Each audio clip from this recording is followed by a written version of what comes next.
Tem uma questão também interessante desenvolvida pela ciência, que é o seguinte. A gente conhece algumas crianças, algumas pessoas, alguns adultos que sofrem de gagueira. E, logicamente, no conhecimento do dia a dia, de leigos, assim, a gente fica imaginando assim, será que isso tem origem psicológica ou emocional?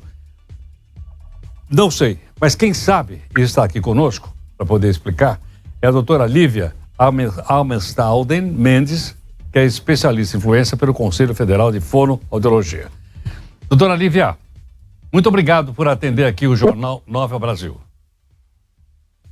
Olá, bom dia, Heródoto. Eu agradeço esse espaço tão importante para a gente falar de um assunto tão importante que é a gagueira. Exatamente. Doutora Lívia, a ciência descobriu qual é a origem desse tipo de... Posso chamar de distorção da fala ou não? Isso, a gente chama, na verdade, as organizações de saúde, elas colocam como sendo um transtorno do desenvolvimento da fluência da fala. E o que as pesquisas estão falando hoje sobre a causa da gagueira? Na verdade, todo mundo achava que era psicológica, que era emocional, que a pessoa gaguejava porque estava tendo um susto, ou porque passou por alguma adversidade muito grande, e aí a criança começava a gaguejar. E hoje as pesquisas dizem, né, muitas pesquisas já vêm sendo feitas aí, e que afirmam que não, que a gagueira, ela acontece no cérebro, e ela precisa, Heródoto, de uma base genética. Para quem está aqui escutando, os genes são responsáveis pelo funcionamento do nosso corpo e eles são herdados, né, das nossas famílias, é hereditário, os genes vão sendo transmitidos de gerações para gerações. Então, hoje já se sabe que para se ter gagueira, para se manifestar a gagueira, é necessário uma base genética para que isso aconteça. Então, a gagueira não é psicológica e nem emocional. Perfeito. Doutora Lívia, me lembro de algumas pessoas famosas, por exemplo, que eram gagas. Eram artistas, mas quando cantava, ela desaparecia. Sim. Acho que o caso mais famoso é do Nelson Gonçalves, salvo engano. Não sei se tem outro. Sim. E como é que numa situação como essa? Sim, ótima pergunta, Heródoto. É uma pergunta muito corriqueira aqui pra gente. Por que uma pessoa não gagueja quando canta? Na verdade, quando a pessoa gagueja, esses genes que ela herda, né, muda o funcionamento da área da fala. Mas a mudança, Heródoto, acontece na área em que a pessoa vai falar espontaneamente. Essa outra rota, que é a rota da música, ela não acontece da mesma forma que a fala espontânea, que é essa fala que a gente está aqui conversando, Heródoto. Então, realmente, a pessoa que gagueja, ela vai usar outras áreas do cérebro que não estão ali no momento propícias a gaguejar, entendeu? Então, são duas áreas, são áreas distintas. Perfeito. Doutora Lívia, e aí, tem uma forma de curar a gagueira ou não?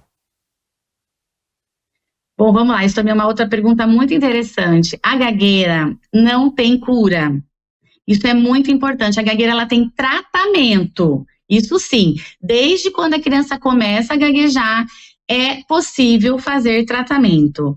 E quando a criança é muito pequenininha, começa a gaguejar, procura orientações adequadas com profissionais, fonoaudiólogos, ela consegue fazer um ambiente favorável, muitas vezes, para que esse cérebro ali consiga reverter esse quadro. Mas isso não acontece em todas as crianças, Heródoto. A cada 5 crianças que têm gagueira, uma vai levar a gagueira para a vida adulta. Então, é muito importante a gente cuidar de todas as crianças que gaguejam, ok? 4 tem a remissão do quadro, mas precisa ser bem orientada para que esse terreno fértil aí, o ambiente, a família, a escola, favoreça, esse ambiente favoreça, auxilie nessa remissão do quadro. Uma vez que essa gagueira persiste, vai na adolescência, vida adulta, ela não tem cura, mas tem tratamento. Perfeitamente. Portanto, precisaria haver um acompanhamento direto para ver se, como você explicou muito bem, né, doutora Lívia, não tem cura, mas tem tratamento e as pessoas precisam ir atrás desse tratamento, não é isso? Até muitas vezes para a questão de sucesso pessoal, né, de comunicação com a sua família, com as pessoas que convivem todo dia. Sim, isso mesmo, Heródoto. A comunicação hoje ela é muito valorizada na sociedade, mas uma coisa eu digo aqui, Para ser um bom comunicador, você pode gaguejar. Toda pessoa que gagueja pode ser excelente comunicador. Só que é claro que a gagueira, Heródoto, traz consequências negativas para essa criança, para esse adolescente, para esse adulto, se não recebe tratamento. Porque a gagueira não é só o que você vê acontecendo na boca da pessoa. A pessoa que gagueja, ela tem uma experiência ao gaguejar. Então, ela não está só ali gaguejando, não é só o que você está vendo. Ela tem emoções, ela tem reações, ela pode ter medo, ela vive numa sociedade muitas vezes discriminatória, que não aceita a forma dela de falar. Então, tudo isso traz gravíssimos problemas. Já temos até pessoas que gaguejam, que tentaram suicídio, de tanto comportamento negativo que a gagueira pode trazer. Então, é muito importante, sim, que as pessoas que gaguejam, crianças que gaguejam, sejam assistidas por um fonoaudiólogo, que é o profissional habilitado a avaliar, diagnosticar e tratar as pessoas que gaguejam. E isso, Heródoto, quanto antes, é sempre melhor. Priscila Gubiotti. Bom dia, doutora. Eu tenho um comentário aqui de uma ouvinte, a Nádia Yasmin, que ela disse que ela teve AVC e depois do AVC ela tem gagueira em algumas situações. E aí eu queria complementar e perguntar se a gagueira pode vir com o tempo ou se a pessoa vai nascer com essa condição. Perfeito, vamos lá.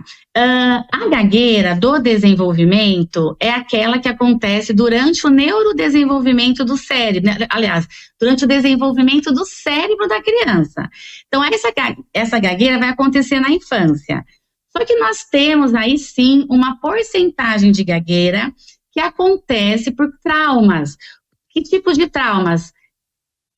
Vamos dizer, um trauma crânioencefálico, temos aí um caso de um AVC, que acontecem depois até mesmo, não veio acompanhando essa pessoa por toda a infância. Então, sim, pode acontecer de uma pessoa ter um AVC, ter um acidente, sofrer um traumatismo craniano ou de outras ordens neurológicas, que sim, a manifestação do quadro vai acontecer, mas essa não é a gagueira que nós conhecemos, que é a gagueira do desenvolvimento, que é aquela que acontece na criança durante o seu desenvolvimento cerebral. É isso, então isso pode acontecer sim. Doutora Lívia, muito obrigado. Muito obrigada, Heródoto. Obrigada por esse espaço aqui maravilhoso para a gente falar de um assunto tão importante. Eu agradeço. Nós que agradecemos, doutora Lívia Almestalden Mendes, especialista em influência pelo Conselho Federal de Fonoaudiologia, que é a questão da gagueira, que é uma questão que a gente encontra no dia a dia.